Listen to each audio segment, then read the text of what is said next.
1 जुलाई राष्ट्रीय चिकित्सक दिवस डॉक्टर्स डे पर हमारे साथ देखिए साईं मल्टी हॉस्पिटल के हमारे साथ डॉक्टर अरिंदम मुखर्जी जी हैं, जो MBBS MD हैं और जनरल फिजिशियन हैं। सर, 1 जुलाई को पूरे देश में डॉक्टर्स डे मनाया जाएगा, क्या कहना चाहेंगे? नमस्कार सभी दर्शकों को। मैं डॉक्टर अरिंदम मुखर्जी यहाँ पे साईं हॉस्पिटल में कार्यरत हूँ एज MD मेडिसिन। देखिए, डॉक्टर्स डे बहुत इम्पोर्टेंट दिन होता है हम सब डॉक्टर्स के लिए। डॉक्टर्स तो सब जानते हैं कि रोगों का निवारण करते हैं, बट हर एक डॉक्टर अपना लाइफ में बहुत स्ट्रगल करके डॉक्टर बनता है। तो मैं लोगों को यही अपील करना चाहूँगा कि डॉक्टर्स डे तो आप लोग मनाते हैं, बट डॉक्टर्स को उतनी इज्जत भी दें और डॉक्टर्स के प्रति आक्रोश नहीं दिखाइए, क्योंकि ये हर एक डॉक्टर शायद यही फील करता होगा क्योंकि जब मरीज खराब होता है तब डॉक्टर से दुखी और कोई नहीं होता, और डॉक्टर मरीज ठीक होता है तो डॉक्टर से सुखी कोई नहीं होता। और कोई भी डॉक्टर ये कभी नहीं चाहता है ना कि उसका मरीज खराब हो, ये कोई भी डॉक्टर कभी नहीं चाहता।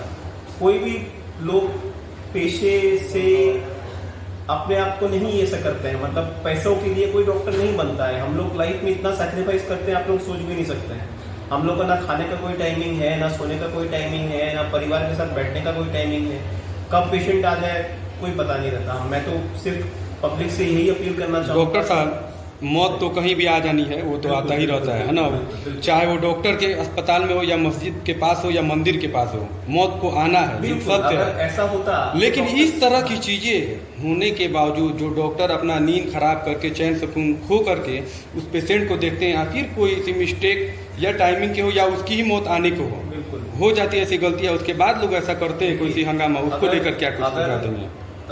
गलतियां हर एक इंसान से होती है, ये तो मैं मानता हूँ, मगर अक्सर डॉक्टर ये कभी नहीं चाहता है कि उससे कोई मेडिकल नेग्लिजेंस हो। कोई भी नहीं करता है। मैं अपने बारे में नहीं बोल रहा हूँ, सबके बारे में बोलता हूँ। कोई भी नहीं चाहता है कि मरीज खराब हो। और अगर मौत ऐसी चीज है ना जो इंसान को भगवान से अलग करता है, अगर ऐसा होता तो कोई भी डॉक्टर कभी मरता ही नहीं। हम लोगों को सारे मेडिसिन पता रहता है कि जिंदा रहने के लिए क्या मेडिसिन देना चाहिए। इसका मतलब तो सब डॉक्टर अमर होते, ना बुढ़ा होते, ना मोटापा होता, ना बाल झड़ता, ना बाल पकता, ना मरते। मगर सब तो ये है, ये नेचर है। जो जिंदा है एक दिन सबको मरना पड़ेगा। हम लोग सिर्फ कोशिश करते हैं कि बीमारी को हम लोग हल कर पाए। बस आप लोग थोड़ा सा ये सहयोग करिएगा कि हम लोग आपके हित के लिए सब करते हैं, ना कि अपना पॉकेट भरने के लिए। तो ये जो आक्रोश हो रहा है डॉक्टर्स के प्रति, धीरे धीरे ऐसा टाइम ना आ जाए कि डॉक्टर्स इमरजेंसी से अपना हाथ उठा लें।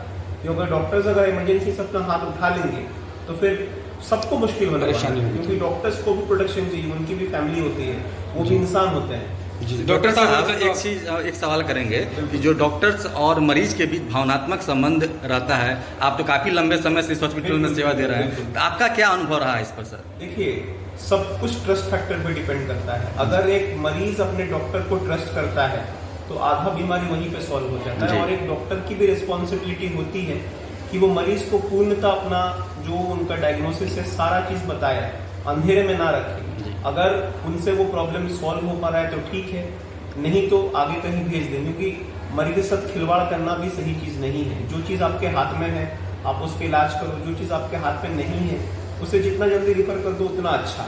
और सब चीज में दवाइयां भी नियमित इससे दें। आजकल देखा गया है कि लोगों को थोड़ा सा भी सर्दी खांसी होता है तो तुरंत एंटीबायोटिक्स लेने लग जाते हैं। 80 से 90% जो सर्दी खांसी होती है वो वायरल होती है, इसमें एंटीबायोटिक्स कोई यूज ही नहीं होता है। तो ऐसा ना करें। चैट जीपीटी और गूगल से देख के कोई डॉक्टर नहीं बनता है। जी। डॉक्टर साहब, एक फिजिशियन है आप, और हम लोग को जहाँ तक जानकारी है कि किसी तरह का भी मर्ज हो, कोई भी प्रॉब्लम हो तो लोग पहले एक फिजिशियन के पास जाते हैं। इसको कर कुछ देखिए, फिजिशियन मतलब एक तरह से क्या होता है, कोई भी बीमारी का इलाज। इसीलिए हर एक चीज डिवाइडेड है। जैसे हम लोग के हॉस्पिटल में भी सर्जन है, फिजिशियन है, ऑर्थोपेडिक है, डायटिशियन है, न्यूरोलॉजी गायनिक है। तो सब पार्ट डिवाइडेड होता है। जो चीज फिजिशियन से संभले वो फिजिशियन, जो चीज नहीं हो सकता है उसके लिए अलग स्पेशलिटीज बने हुए हैं। इसी के लिए लोग, मतलब बहुत बार होता है कि एक ही चीज के कारण आप एक ही डॉक्टर के पास जाते हो, अगर उनको बोला जाता है कि आप इस डॉक्टर से मिल लो तो फिर अलग सोचने लग जाते हैं। वैसा चीज नहीं होता है। जैसे फिजिक्स, मैथ्स, बायोलॉजी सबके लिए अलग अलग प्रोफेसर रहते हैं, वैसे भी डॉक्टर का अलग अलग स्पेशलिटीज होता है। ठीक है, बहुत शुक्रिया सर, धन्यवाद।